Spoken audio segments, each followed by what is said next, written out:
자, 원래 우리 교재는 지금 151쪽 해야 되는데요. 이건 다음 주에 하도록 하고요. 성경에서 시편을 어떻게 읽을 것인가 그 세 번째 측면인데요. 이것을 150편을 하나의 큰 틀로 본다면 어떻게 될까라는 겁니다. 시편이 몇 권으로 되어 있다고요? 몇 권요? 네, 지금 보시는 대로 5권으로 되어져 있습니다. 그리고 놀라운 것은 5권이 각 끝나는 것은 항상 송영으로 끝나고 있습니다. 하나님을 찬양하는 것으로 끝난다고요. 자, 송영길이냐고요? 그러네요. 한 글자 더 쓸 것인데 그랬네. 자, 이게 이제 표면상으로 나타난 구조고요. 이걸 조금 더 이렇게 해보면 좀 특징이 있습니다. 이 1권에서의 특징이 뭐냐면 한번 시편 꺼내서 잠깐 보시죠. 이제 눈으로 확인하면서 왜냐하면 아마 처음 들어보시는 내용일 거라서 그렇습니다. 저도 처음 접한 내용이고요. 그래서 혹시 또 다른 공부하시면서 다른 의견이 있으면 같이 이렇게 말씀해 주시면 우리가 서로 성장할 수 있지 않을까 싶습니다. 자, 시편 딱 펴셨으면 제1권 있죠. 이건 거의 안 읽고 가시죠. 근데 중요한 겁니다. 제1권 되어 있습니다. 자, 1편에 아무것도 안 써 있고 2편도 아무것도 안 써 있고 3편 들어가니까 다윗이 그의 아들 압살롬을 피할 때 지은 시 되어 있죠. 3편에 제일 위에 나와 있는 게 표제어라고 그랬습니다. 표제어. 그래서 누가 썼는지 이거 다윗이 썼구나. 언제 뭐 할 때 썼는지 어느 상황에 썼는지 이걸 알 수 있게 해놓은 것이 표제어라고요. 이게 표제어입니다. 그런데 1편과 2편은 표제어가 없어요. 그렇죠? 총 시편 1권이 41편으로 되어져 있는데 1편에서 이 두 개만 표제어가 없어요. 물론 공부해 보신 분들은 아닌데요. 2편 더 있습니다. 예, 그렇죠. 시편하고 33편도 표제어가 없어요. 확인 한번 하실까요? 시편 가서 보시면 없죠. 시편도 표제 없죠. 33편 가서 보시면 없죠. 그러면 이제 말한 것이 거짓말이 되어버렸네요. 근데 이건 나중에 왜 그런지 말씀드리겠습니다. 아무튼 자, 이건 그 사연이 있으니까 놔두고 1편, 2편만 표제어가 없습니다. 그리고 시편 146편부터 150편 뒤에 5편은 또 하나의 공통적인 특징이 있는데요. 찾아보실까요? 146편. 자, 시작을 다 뭘로 합니까? 146편 1절 할렐루야. 147편, 148편, 149편, 150편 할렐루야. 자, 끝나는 거 보겠습니다. 146편 끝나는 거 할렐루야. 147편, 148편, 149편, 150편. 자, 처음과 끝이 전부 다 뭐예요? 처음 보셨죠? 그죠? 저도 이렇게 공부하기 전에는 처음 봤으니까요. 그렇게까지 보고 시 안 읽거든요. 흔히 그렇게 되면 시 읽는 재미가 없어지잖아요. 그렇죠? 시는 좀 마음으로 느껴야 되는데 너무 그렇게 분석적으로 하면은 좀 그러잖아요. 시는 가슴으로 해야 되는데 이거 자꾸 머리로 하려고 하니까. 근데 머리로 알면 좀 더 이게 느낌이 달라요. 자, 그래서 146편부터 150편은 할렐루야 시편이라고 이름이 붙어져 있어요. 그리고 역시 표제어가 방금 보셨는데 있던가요, 없던가요? 없습니다. 물론 5권에도 표제 없는 것 꽤 많이 있습니다. 자, 그런데 어쨌든 이런 공통적인 특징을 가지고 있더라고요. 그래서 이제 이 측면에서 보신 분들이 하는 얘기가 그겁니다. 그렇다면 앞에 2편이 좀 특이하기 때문에 이걸 서론으로 놓을 수 있지 않을까? 그리고 마지막 5편을 결론으로 맺을 수 있지 않을까? 그리고 그 가운데 들어가 있는 3편부터 145편을 본론으로 잡을 수 있지 않을까 하는 겁니다. 물론 본론을 또 나눌 수 있습니다. 나눠지고 한 3개로 다시 나눠지기도 합니다. 그런데 그 3개가 나눠지는 것이 권 단위로 나눠지기 때문에 더 그렇습니다. 자, 아무튼 지금 이 측면을 지금 얘기하는 거 무슨 얘기인지 약간 이해는 가세요? 자, 그래서 제가 책 2권을 봤는데요. 책 뭐 안 사셔도 됩니다. 사셔도 읽기가 참 쉽지 않습니다. 안 사셔도 되는데 혹시 그래도 나는 눈으로 확인하겠다 싶으신 분들은 뭐 사셔도 뭐 괜찮습니다. 그래서 이제 이 두 권을 통해서 공부를 좀 더 하게 됐습니다. 하나는 한 두 달 전부터 읽기 시작해서 한 번에 막 진도가 잘 안 나가요. 그래서 천천히 꼼꼼하게 읽어갔고요. 또 하나는 이제 이거 공부하면서 이 책이 또 하나 있어서 최근에 샀습니다. 그래서 지금 두 번째 책은 읽어 나가야 됩니다. 대신 이 두 번째 책을 쓰신 분이 자신의 책을 설명한 강의한 내용을 들었기는 했습니다. 자, 다시 이제 참고서적 제 거 아니고요. 이 두 분 것을 참고해서 했다라는 말씀을 드립니다. 자, 시편 1권에서 5권까지 있는데, 자, 1권은 몇 편에서 몇 편이요?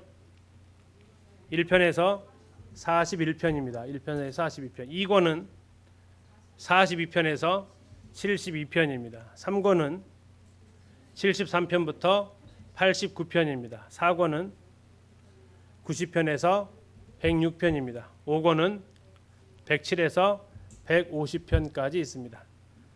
이거 외워져요, 안 외워져요? 부단히 노력해 봤는데 안 외워져요. 근데 이 구조를 알고 나니까 이게 외워지더라고요. 그리고 이제 중요한 것은 각각의 시의 권 첫 번째 시들을 대부분 많이 알고 계세요. 자, 42편 하면 뭐가 떠오르세요? 예? 시편 42편은 뭐가 떠오르세요? 사슴이 시냇물을 찾기에 갈급함과 그게 42편이에요. 아니, 근데 익숙한 시편이라고요. 그래서 그렇게 순서를 잡으시라고요. 1편은 아시잖아요, 그렇죠? 1편 아시죠? 복 있는 사람은 그게 1편이에요. 자, 2권의 첫 번째 책 사슴이 그 찬송도 있잖아요. 그 다음에 73편은요. 이것도 잘 아시는 거예요. 불합리한 세상. 확 뒤집어졌으면 좋겠다. 내가 실족할 뻔했다. 왜 못 사는 사람, 더 악한 사람들이 더 잘 사냐? 아삽의 시. 이게 73편이에요. 이것도 읽어보시면 이거 아는 시편이에요. 도대체 왜 이 세상은 이 모양이냐라는 시예요.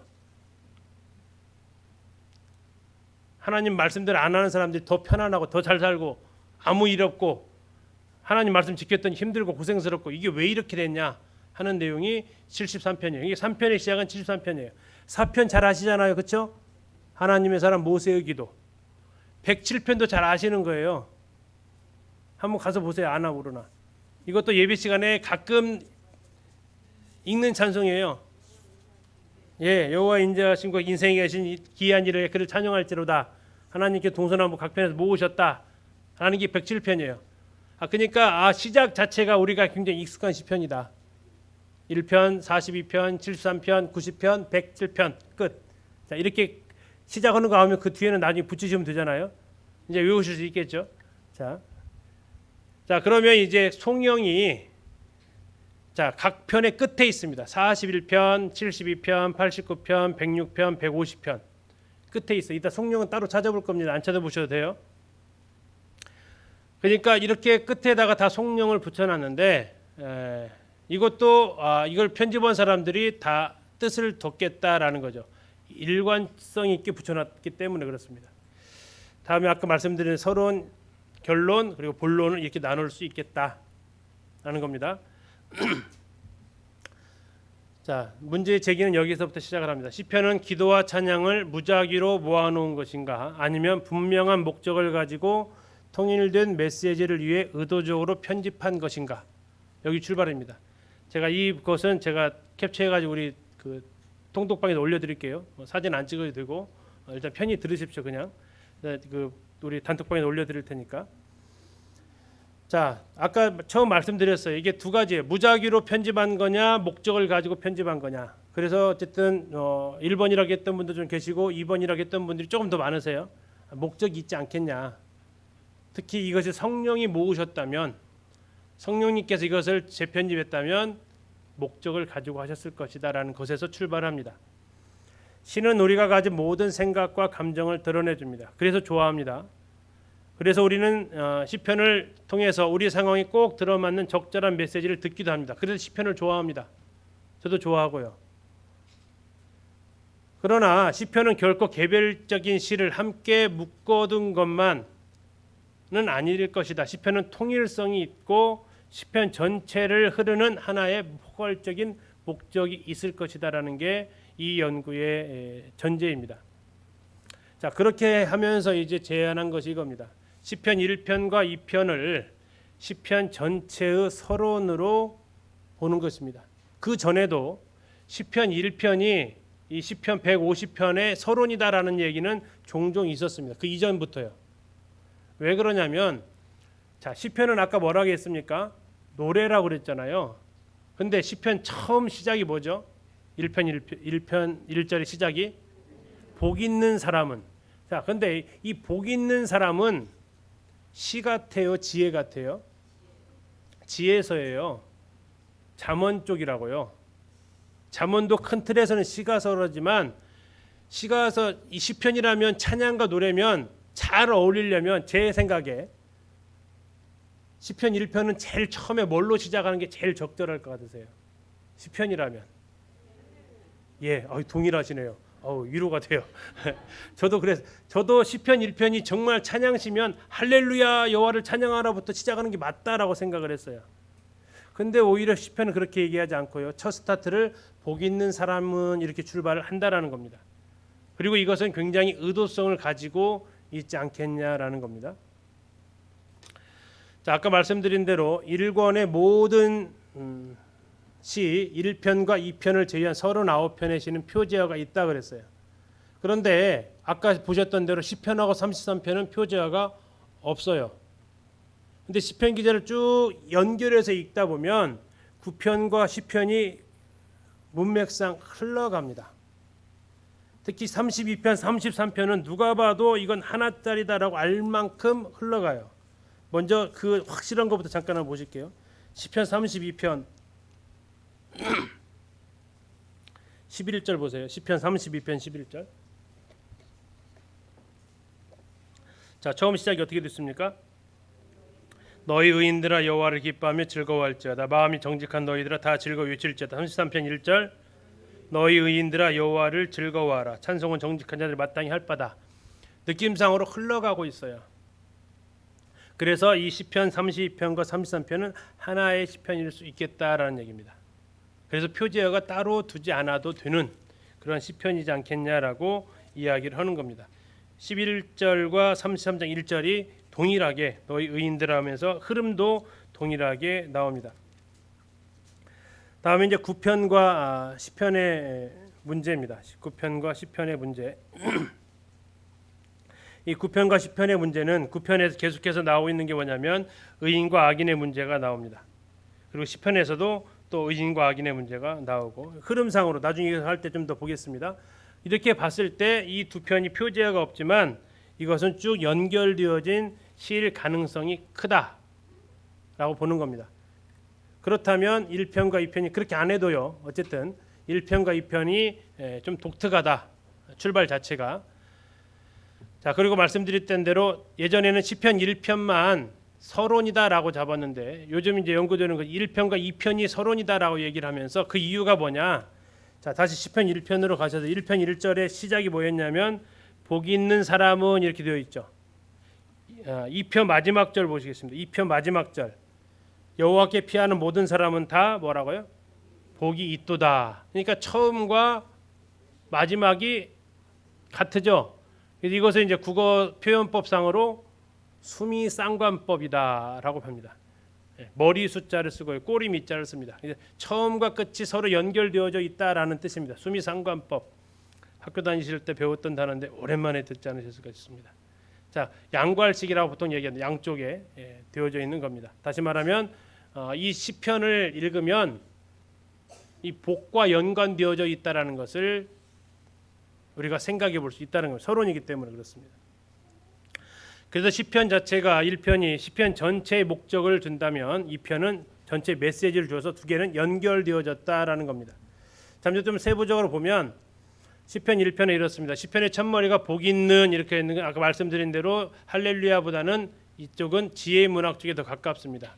그리고 1편에서 계속해서 두 인물이 대조를 이루는데 의인과 악인이 대조를 이루고 있습니다. 의인과 악인을 자주 번갈아 가면서 말하고 있는 책이 있습니다. 무슨 책이에요? 잠언입니다. 그래서 이건 지혜 문학 쪽에 가까운데 왜 시편에 들어가 있냐라는 거죠. 이것은 시편 전체의 목적을 우리가 생각해 본다라는 겁니다. 지혜 문화의 핵심은 뭡니까? 훈계하는 거다라는 거예요. 거기에 메시지가 담겨져 있다라는 겁니다.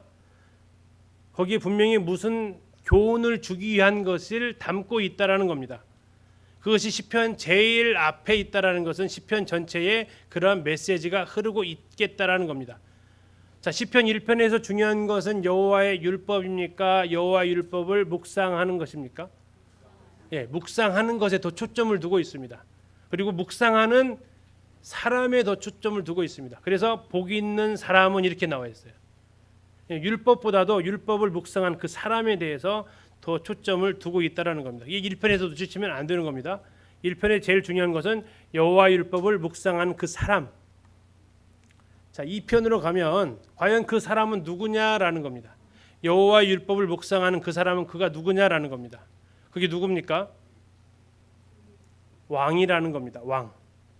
시편 2편은 왕입니다. 제왕시라고도 하지만요.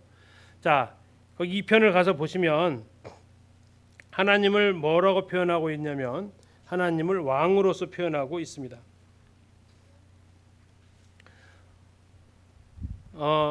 하나님께서 어디에 앉으셨다고 나오십니까?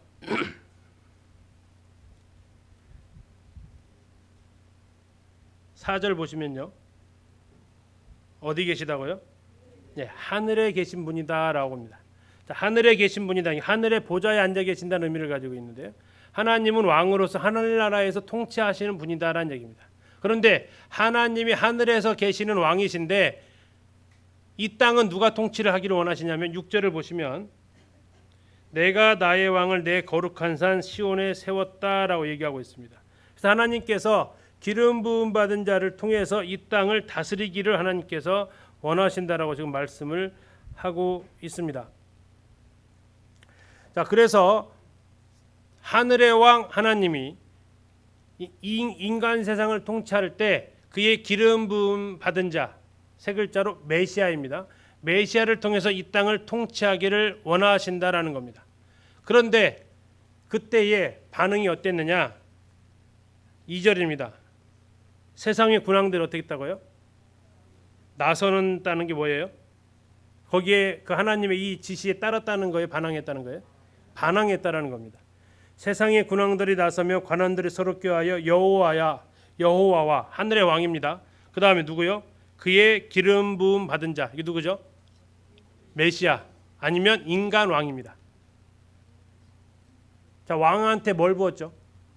기름 부음을 했잖아요. 다윗은 몇 번 기름 부음 받았다겠어요? 3번. 사무엘한테, 유다 족속한테, 이스라엘 전체한테. 다윗이 기름 부음 왕이에요. 하나님께서 지금 이것은 이제 아까 우리가 사무엘 상하를 공부해 오셨기 때문에 그럼 연결하시면 돼요. 자, 하늘의 왕 여호와께서 이 계획을 세우셨을 때 세상의 군왕들이 뭐 했다고요? 여기에 대적을 했다고요. 그러니까 하나님께서 여기에 대해서 어떻게 하십니까? 징계를 하시죠. 9절. 철장으로 깨뜨리고 질그릇같이 부술 것이다 라고 합니다. 그러면서 그들을 향해서 초청합니다. 10절. 그런즉 군왕들아, 군왕은 2절에 있는 세상의 군왕입니다. 그렇죠? 군왕들아 뭐 하라고요? 너희는 지혜를 얻으며 교훈을 받아라. 뭐가 지혜고 뭐가 교훈이에요? 11절. 뭐가요? 여호와를 경외하는 것. 자, 하늘의 왕 하나님께서 세상을 통치하실 때 그의 기름 부음 받은 자 인간 왕을 통해서 이 땅을 통치하시기를 기뻐하셨는데 세상의 많은 군왕들은 거기에 대해서 반대하고 나섰습니다. 이게 짧게는 다윗이고요. 길게 보면 누구까지 가냐면 예수 그리스도까지 갑니다.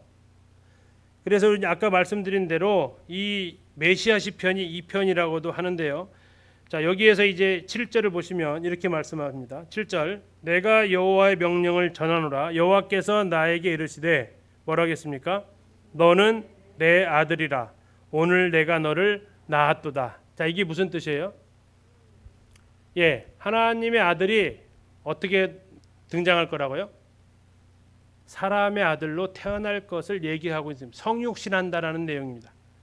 앞으로 하나님의 아들이 너는 내 아들인데 너는 낳아야 된다. 다시 말하면 사람의 아들로 태어나야 될 것.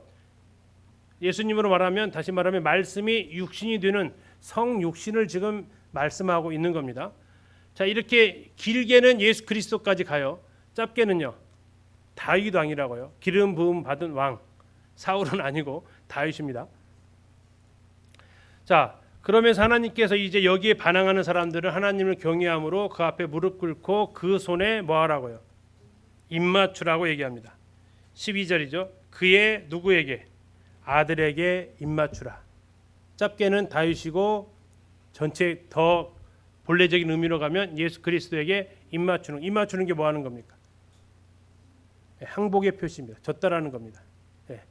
입맞추려면 보통 그 내릴 때 무릎 꿇고 손등 입을 맞추는 이런 의식입니다. 자, 그렇게 하면서 이제 이걸 연결을 해보면, 자, 1편은 뭐가 제일 중요하다겠어요? 여호와의 말씀을 주야로 묵상하는 거. 2편은 그게 누구라고요? 하나님의 기름 부음 받은 왕, 인간 왕. 자, 예수 그리스도까지는 가지 않겠습니다. 구약이니까. 자, 근데 그 왕 아까 했던 대로 다윗입니다. 근데 이 다윗에게 기름 부음을 받았잖아요. 결국 이 다윗은 어떻게 해야 된다는 얘기입니까? 그가 복 있는 사람이 되기 위해서는 뭘 해야 된다고요? 여호와 율법을 주야로 묵상해야 된다. 기름 부음 받은 왕은 여호와 율법을 주야로 묵상해야 된다. 자, 신명기에서 왕의 규례에 대해서 배운 적이 있었습니다. 왕의 규례에서 하지 말아야 할 것과 해야 할 것이 있었습니다. 뭘 하지 말아야 됐죠? 결혼 많이 하지, 아내 많이 두지 말고, 말 많이 사지 말고, 은금 쌓아두지 말고, 하지 말 거 했어요. 하라는 게 있었습니다. 뭘 하라겠습니까? 여호와 율법을 등사해가지고 왕의 네 보좌 옆에 두고 날마다 그것을 읽으라고 그랬어요. 그게 왕이 해야 될 일이다. 왜 그렇습니까? 왕은 대리 통치하는 겁니다. 지금 보셨던 대로 하늘 왕의 지시를 따르면서 대리 통치하는 게 왕이에요. 그걸 가리켜 뭐라고 하냐면 위임받은 권위라고 그래요. 내 마음대로 하라는 게 아니에요. 어떻게 하라고요? 하나님의 지시를 받아서 하라는 게 위임받은 권위예요. 그게 왕의 권위라고요. 그래서 그는 항상 하나님의 말씀을 옆에 두고 있어야 돼요. 자, 하나님께서 기름 부음 받은 메시아, 하나님의 마음에 합한 사람, 그가 이 땅을 통치할 것이다. 근데 1편에 보니까 그 사람은 어떤 사람이어야 된다? 하나님의 말씀을 주야로 묵상하는 자야 된다. 그리고 그렇게 될 때 그 왕가는 어떻게 된다? 나중에 다윗한테 하나님께서 하셨던 사무엘하 7장에서도 말씀하신 게 뭡니까? 네 아들이 어떻게 해야 된다? 여호와 율법을 준행해야 된다. 그렇지 않으면 내가 인생 채찍과 막대기로 때릴 것이다라고 얘기까지 하시면서 쭉 이야기가 진행됩니다. 좀 신명기하고 사무엘하 7장하고 좀 연결을 쭉 시키셔야 돼요. 자, 그러면서 시편 1편과 2편을 통해서 말하고자 하는 거. 자, 빨간색 글씨입니다. 같이 한번 읽어보실까요? 시작. 복 있는 사람은 여호와의 율법을 즐거워하여 주야로 묵상하는 누구요? 왕이다. 왕이다. 그러면서 이제 시작하는 것이 그 왕의 시편이 등장합니다. 그 왕의 시편이 등장하는 것이 누구의 왕이? 다윗의 시편이 시편 1권, 2권의 주 저자가 다윗입니다. 자, 여기까지 혹시 이해 가셨어요? 자, 그 다음 또 이어져 가는데 시편 전체적으로 한번 구성을 잠깐 볼 텐데요. 지금 이 제가 책에서 캡처한 건데 이게 지금 시편 전체 구조예요. 1편부터 150편입니다. 자, 잘 안 보이시는데 색깔로 그냥 확인하세요. 색깔로. 이제 이 빨간색은 감사와 찬양의 시입니다. 다음에 이 연두색 계열은 탄식하는 시입니다. 일단 그것만 두 가지 색깔만 일단 보세요. 되셨죠? 자, 문제 나갑니다. 다윗 시편. 다윗 시편은 이게 연두색으로 칠해진 이겁니다. 이거. 자, 다윗 시편은 어디에 집중적으로 모여져 있습니까? 자, 1권입니다. 이게 지금 다시 확대해 보여드릴게요. 자, 이게 지금 다윗 시편이라는 뜻이에요. 이게 다윗 시편 D라고 써 있는 겁니다. 자, 1권 보니까 다 디디디디디디 되어 있어요. 아까 말씀드린 9시편하고 10편하고 몇 편? 33편만 물음표 써 있고 다 뒤에요. 다 다윗이라고요. 자, 1권에 다윗이 집중되어 있죠. 다음에 2권도 보니까 처음에 고라 자손의 시가 좀 나오지만 대부분의 뒤로 쭉 가면서 다 누굽니까? 거의 다윗입니다. 그리고 다윗은 이제 거의 자취를 감춥니다. 그리고 저 5권으로 가서 나와요. 자, 이거 한번 이 특징을 보시고 그러면 1권과 2권은 주로 누구의 시라고요? 다윗의 시. 이거 기억하셔야 돼요. 자, 두 번째 1권에서 5권으로 갈수록 많아지는 주제가 있습니다. 많아지는 거. 무슨 색깔이 많아지나 보세요. 많아지는 거. 무슨 색깔이 많아져? 1권에서 5권으로 갈 때. 5권에 제일 많은 색깔, 제일 많지는 않지만 갑자기 좀 많은 색깔. 예, 우리 선생님 잘 찾으셨습니다. 빨간색. 1편에 몇 개 있지만 없다가 갑자기 해서 막 모아져 있습니다. 자, 이것만 있는 게 아니라 원래는 저기 하얀색까지 다 해당이 되는데 찬양시입니다. 그러니까 처음에는 무슨 색이 많아요? 처음에는 이 녹색이 많아요. 녹색은 탄식시예요. 탄식, 고난시. 이게 시편의 처음에는 다시 말하면 뭐였냐면 못 살겠다라는 거예요. 힘들다 이거예요. 그러다가 시가 점점점 깊어지면서 마지막 5편을 가면 뭐가 그것은 조금밖에 안 나와요. 진짜로. 뭐가 훨씬 많아요? 할렐루야가 많아요. 찬양이 많다고요. 시편의 전체적인 흐름이 그렇습니다. 그러면 앞에 이 분위기는 1권, 2권 분위기는 지금 어떻다는 얘기예요? 느낌이? 어둡다라는 얘기예요. 어둡다. 지금 여기 4권, 5권으로 가면요. 이게 지금 하얀색 다 할렐루야예요. 빨간색도 마찬가지. 여기 하얀색 다 할렐루야예요. 뭐예요? 분위기가 밝다. 3권은 왔다 갔다 한다. 그죠? 그죠? 그러니까 이 3권을 중심으로 해서 1권과 2권, 4권과 5권의 분위기가 많이 달라졌다. 감 잡으셨어요? 잡으셨어요? 자, 여기서 잠깐 30초 성도 집회. 나는 1권, 2권에 있는가, 4권, 5권에 있는가? 내가 하루 동안 내뱉는 말 있죠. 탄식과 고통이 많은가, 할렐루야와 감사가 많은가? 나의 시편은 지금 어디쯤 달려가고 있는가? 자, 다시 돌아가겠습니다. 지금 성도 집회 길게 할 시간 없어서. 네. 분수령은 있다. 3권에서 분수령이다. 라는 걸 말씀드립니다. 자, 이렇게 해서 지금 흐름을 좀 보시라고. 시편은 탄식에서 시작해서 찬양으로 끝난다는 겁니다. 이게 얼마나 감사한지요. 이게 많이 거꾸로 가서 봐요. 신앙이 갈수록 고통스러운 게 아니고요. 신앙이 제대로 살면 신앙은 갈수록 행복해집니다. 자, 다시 이제 들어갈게요. 자, 권수 얘기했습니다. 이거 기억을 하시고. 자, 그리고 각 권의 끝은 뭘로 끝난다고요? 예, 속령으로 끝납니다. 이제 복습에서 대답하셔야 돼요. 서론 1편, 2편, 결론은 146에서 150, 본론은 3에서 145. 자, 이거 좀 그릴 수 있으시면 돼요. 자, 이제 좀 차근차근 보려고 하는데 먼저 서론을 보려고 합니다. 서론은 아까 말씀드린 대로 1편, 2편이에요. 표제어 없습니다. 9편하고 10편, 30편, 30편 연결되어졌다고 볼 때 그렇습니다. 1권에서 2개만 표제어가 없습니다. 그리고 수미상관으로 되어져 있어요. 아까 복이 있다 그랬죠? 이게 히브리어로 아슈레이입니다. 아슈레이로 시작해서 아슈레이로 끝났습니다. 1편과 2편의 처음과 끝절입니다. 그리고 1편과 2편의 같은 단어가 히브리어로 많이 같이 쓰였습니다. 병행으로. 이게 그래서 서로 연관이 있구나라는 것을 이해할 수 있다는 겁니다. 아까 말씀드린 대로 그래서 1편과 2편을 묶어보면 율법을 쥐하로 묵상하는 인간왕, 그가 정말 앞으로 통치를 어떻게 하면 여호와의 율법을 묵상하면서 통치하면 그 인간왕이 다스리는 나라는 어떨 것이다? 복이 있을 것이다 라는 흐름이라는 것을 기억을 일단 하십시오. 1편, 2편 서론이 그렇습니다. 자, 그 다음 본론은 묶어놨는데 어떻게 묶어놨냐면 시인별로 묶어놨어요. 다윗의 시가 묶여 있고 고라시, 아삽의 시가 묶여 있어요. 자, 그리고 다윗의 시가 1편에서 거의 대다수 차지하고 2편의 대다수를 차지합니다. 그리고 108편부터는 어디에 해당이 돼요? 107편부터 5권이에요. 5권에 또 많이 모여져 있습니다.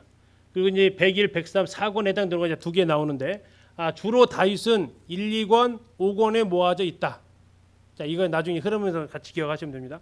고라의 시 42편이면 2권입니다. 2권. 네, 주로 2권에 있다.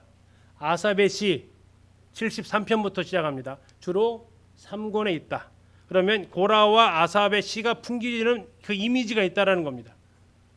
자, 이건 나중에 말씀드릴게요. 다음에 특징별로 모아지는데 엘로힘이 있습니다. 엘로힘 뭡니까? 하나님이라는 뜻입니다. 전능하신 하나님. 다음에 하나님을 표현하는 여호와. 이것은 사람과의 관계성을 둔 표현입니다. 그래서 우리는 보통 쉽게 표현해서 엘로힘 하면 성부 하나님을 많이 떠올리고요. 여호와 하면 성자 예수님을 떠올리는 겁니다. 그런데 우리 시편 14편 어리석은 자는 그 마음에 이르기를 하나님이 없다 하도다 나와요. 그리고 그거랑 똑같은 시편이 또 하나 있어요. 그게 53편이에요. 왜 똑같이 써놨을까? 근데 거기에 중요한 차이점이 하나 있는데 시편 14편에서는 엘로힘이라고 부르고 있어요. 53편에서는요. 여호와라고 부르고 있어요. 이건 의미상으로 좀 달라요. 나중에 좀 보고요. 다음에 왕이신 하나님에 대해서 등장하는 대자 93에서 이게 중요한 겁니다. 93에서 100편으로 가요. 이게 몇 번째 책입니까? 93에서 100편 몇 번째 책이에요? 네 번째 책이에요. 그러면 분위기 밝은 책이에요. 네.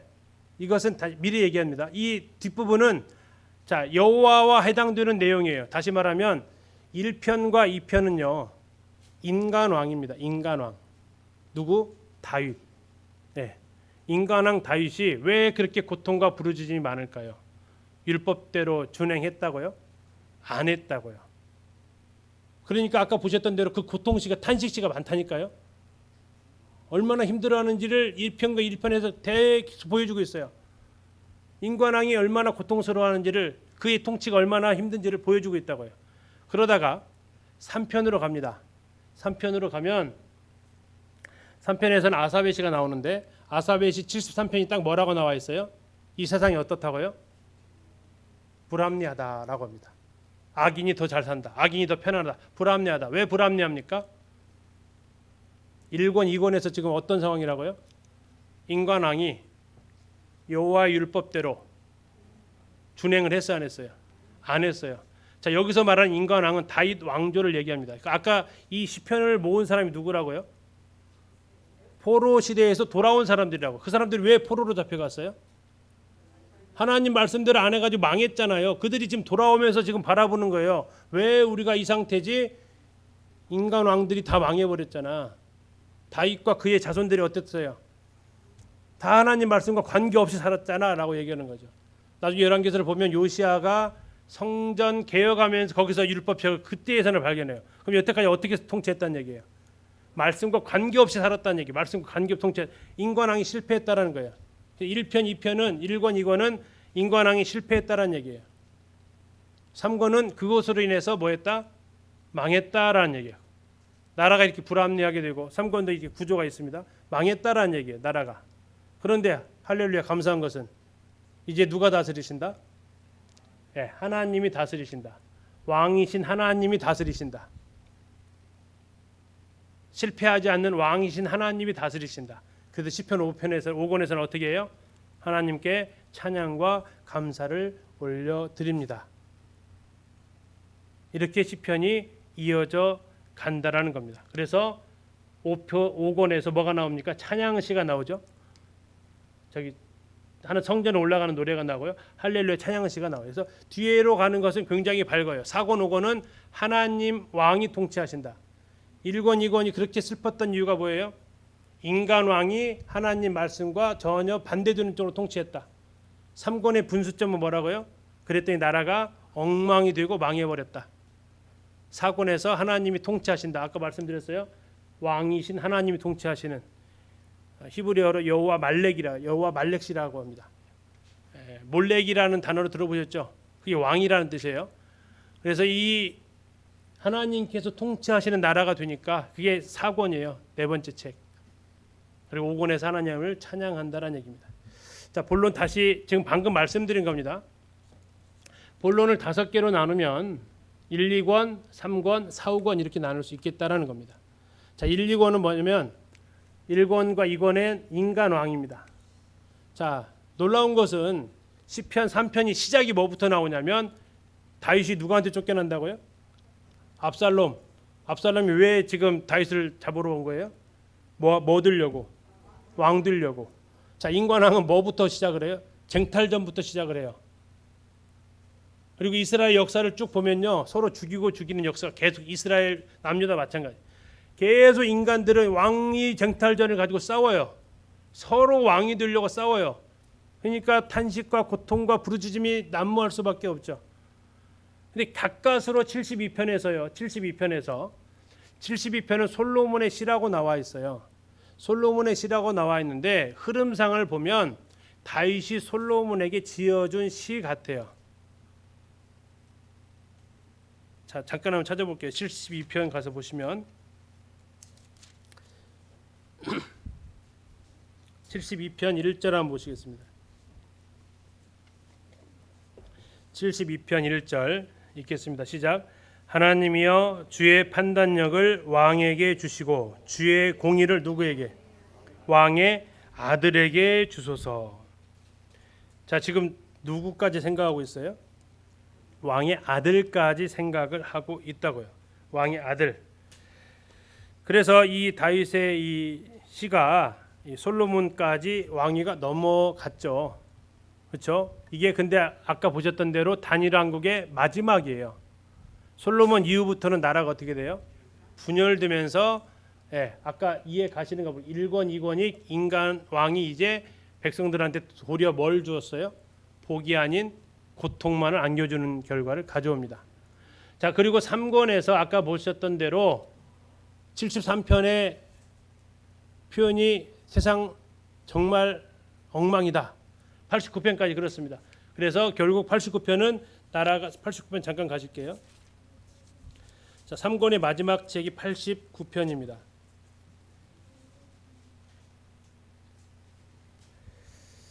(51절) 보시겠습니다. 51절. 89편 51절. 같이 한번 읽겠습니다. 시작. 여호와여 이 비방은 주의 원수들이 주의 기름 부음 받은 자의 행동을 비방한 것이로소이다. 지금 엉망이 됐다라는 거죠. 망한 겁니다. 이게 지금. 인간왕이 실패했습니다. 쟁탈전하고 계승도 해봤지만 실패했습니다. 그래서 시작하는 것이 시편 4권입니다. 시편 4권의 첫 스타트 모세입니다. 바로 이어져 있으니까 보실게요. 90편 1절입니다. 주여 주는 대대에 우리의 거처가 되셨나이다. 거처가 뭡니까? 살 수 있는 집입니다. 이제 누구 집에 살겠다는 얘기입니까? 인간 왕이 다스리는 집이 아닌 하나님 당신이 다스리는 그 나라에서 살고 싶다고 90편이 시작을 하고 이제 계속해서 91편 지존자의 은밀한 곳에 거하는 자의 복에 대해서 그리고 93편부터는 93편 1절 누가 다스리십니까? 누가 다스리세요? 여호와께서 다스리십니다. 95편 계속 하나님께서 통치하신다라고 이제 할렐루야가 됩니다. 인간왕은 실패했고 하나님께서 다스리신다. 근데 왜 모세부터 시작했느냐? 그건 나중에 가서 이제 자세하게 볼 때 말씀드릴게요. 자, 5권은 그리고 이제 하나님 그분 앞에 감사한다. 인생에 행하신 기이하고 놀라운 일로 인해서 하나님 앞에 찬양한다. 기가 막힌 웅덩이에서 건져주시고 풍랑에서 건져주신 그 하나님을 찬양한다면서 하나님 앞에 감사와 찬양을 드리고 있습니다. 그러면서 이 시편이 146편부터 150편까지는 어떻게 마무리 짓는다고요? 할렐루야, 할렐루야. 자, 송영을 잠시 볼게요. 서론 부분. 이 결론 부분 146편을 150편까지인데 아까 보셨어요? 시작을 뭘로 했어요? 할렐루야. 끝을 아까 확인하셨으니까 안 찾아봐도 되겠죠? 이게 수미상관이라고 했습니다. 처음과 끝이 일일성퇴한다. 근데 찬양의 주체를 가서 보시면 누구한테 찬양하라고 했냐면 146편은 개인들한테. 자, 범위가 넓어요, 좁아요? 좁죠. 다음에 예루살렘 공동체한테 넓어요, 좁아요? 아까보다 넓어졌죠. 그 다음에 창조세계 전체에게 어때요? 아주 넓어졌죠. 그 다음에 다시 이스라엘 자손 시온에게 다시 좁아졌죠. 다음에 우리 각 개인에게 호흡이 있는 모든 자에게 또 다시 각자에게 또 빠졌어요. 이게 어떻게 느낌 오세요? 쭉 커졌다가 다시 모아지는 마른 모처럼 그 흐름을 보실 수 있죠. 그러니까 이 자체가 목적 의도를 가지고 있다라는 걸 지금 보시라는 겁니다. 그래서 찬양하는 것은 여호와가 왕이시고 여호와 구원자이시고, 그러니까 인생 의지하지 말고 하나님만을 의지하라라는 이 내용이라는 겁니다. 그래서 이렇게 해서 시편 전체가 쓰여졌는데 놀라운 것은 150편입니다. 150편에 할렐루야가 몇 번 쓰여져 있을까요? 여기 나와 있어요. 몇 번이에요? 곱하기 3번이 3번이라는 뜻이에요. 3번, 2번, 2번, 2번, 2번, 1번. 근데 우리 한글 성경으로는 이렇게 안 나와 있습니다. 한글 성경이 왜 그러냐면 찬양이라는 단어가 할랄이에요. 자, 할렐루야가 무슨 뜻이에요? 여호와를 찬양하랍니다. 자, 할랄 이게 이 아랍어가 아니고 아랍어로 하면 이상한 뜻이 되고요. 히브리어로 할랄이 찬양하라는 뜻입니다. 할랄이 찬양하라예요. 근데 야가 여호와 뜻입니다. 그래서 할랄야게 빨리 하면은 할렐루야가 이렇게 된다고요. 이렇게 해서 이해가세요? 그래서 여호와를 찬양하라가 할렐루야입니다. 그래서 이 할렐루야 나와 있고 1절에 하나님을 찬양하며 할 때는 할랄 이렇게만 나와 있어요. 할랄. 그래서 할랄이 나와져 있는 이 단어가 12번 나오는데 우리 시편 50편에 보니까 2번 나오는 것처럼 보여요. 50편 6절 호흡이 있는 자마다 여호와를 찬양할지어다 할렐루야 이렇게 나와 있죠. 우리 성경에는 2번 나와 있죠. 할렐루야가. 그런데 히브리어 성경은 마지막에 한 번 나와 있어요. 대단원의 막을 내린다고. 마지막 한 번 쭉 3번 둘둘 나오다가 마지막에는 피아노 중에서 마지막 마무리 칠 때 꽝 하듯이 할렐루야 하면서 꽝 마무리 짓는다고요. 시편의 마지막이 뭐예요? 꽝 할렐루야 여호와를 찬양하라로 마무리 짓는다고요. 자, 아까 이제 송영이 있었죠. 송영 각 책의 마지막에 해당되는 부분. 자, 여기까지 하고 마치겠습니다. 자, 가장 마지막 절입니다. 여기는 뭐가 있냐면 송영의 특징은 각 책을 마무리한다는 얘기예요. 우리 뭐 쉽게 해서 계산하다 보면 총계가 있고 소계가 있잖아요. 이해 가세요? 네, 1월달 개, 2월달 개, 3월달 개 하다가 12월 연말 개 내듯이 1권, 2권, 3권, 4권, 5권이 개를 쭉 낸다고요. 근데 1권의 개가 뭐냐면 이스라엘의 하나님 여호와를 영원부터 영원까지 송축하라 할렐루야. 이거 송축 할렐루야입니다. 2권에서도 마지막 이스라엘의 하나님을 영원히 찬양하라 찬송하라. 3권도 마지막 여호와를 영원히 찬송하라. 4권도 마지막 여호와 이스라엘 하나님 영원부터 영원까지 찬양하라. 5권도 호흡 있는 모든 자는 여호와를 찬양하라. 다 동일하게 뭐하라고 끝나고 있어요. 각 권의 마지막이 찬양하라라고 끝나고 있다고요. 대상은 여호와 하나님, 이스라엘의 여호와 하나님. 여호와라는 의미가 뭐냐면 언약 관계라고 말씀드렸습니다. 언약 관계. 그래서 우리와 굉장히 중요한 의미를 가지고 있는 것이 그래서 여호와입니다. 엘로힘도 우리가 굉장히 중요한 단어지만 사람하고의 언약을 맺으신 분은 여호와입니다. 그래서 여호와 하나님에 대해서 우리가 더 친근함을 가지고 있습니다. 다음에 시기는 영원부터 영원까지 해라. 누가 해두냐? 이스라엘아. 그리고 하나님의 백성들아 다 하나님을 찬양하라. 자, 좀 빠르게 했는데요. 좀 감이 좀 잡히시는가 모르겠습니다.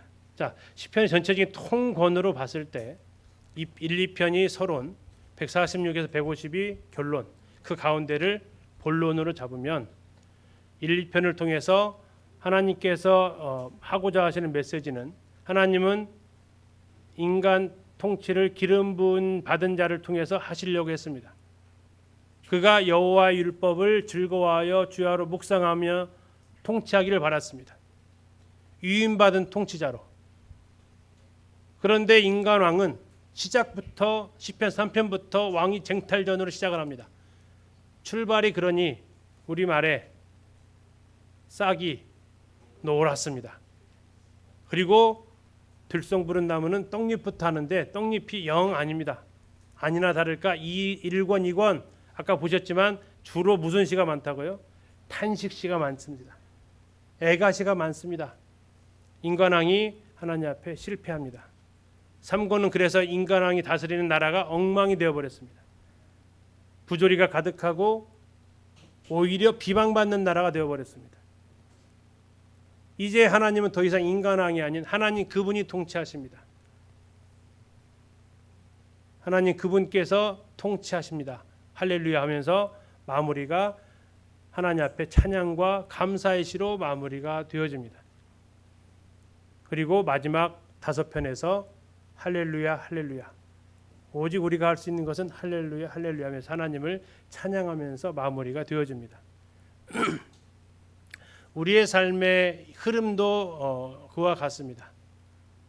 해보면 우리의 삶이 처음엔 내가 막 해보려고 합니다. 인간왕이 돼가지고 하다 보면 제대로 안 되죠. 그러다가 다 흐트러 놓습니다. 뒤죽박죽. 그때 하나님께서 포기하지 않으시고 통치하십니다. 이 시편에서의 중요한 통치의 의미가 뭐냐면 임마누엘입니다. 시편에서 유유히 흐르는 단어를 고르라면 임마누엘입니다. 하나님이 함께 하시면서 우리를 회복시켜 주십니다. 그래서 우리가 그분을 할렐루야 찬양할 수 있습니다. 이게 시편을 한 권으로, 큰 한 권으로 봤을 때의 큰 물줄기다. 모든 시편을 갖다가 각각의 시편을 가져다 꽤 맞지냐, 그러지는 않습니다. 흐르는 그 큰 맥을 한번 보고 또 그 각각의 한 편 한 편이 가지고 있는 그 가치와 특색을 또 놓쳐서는 안 되겠죠.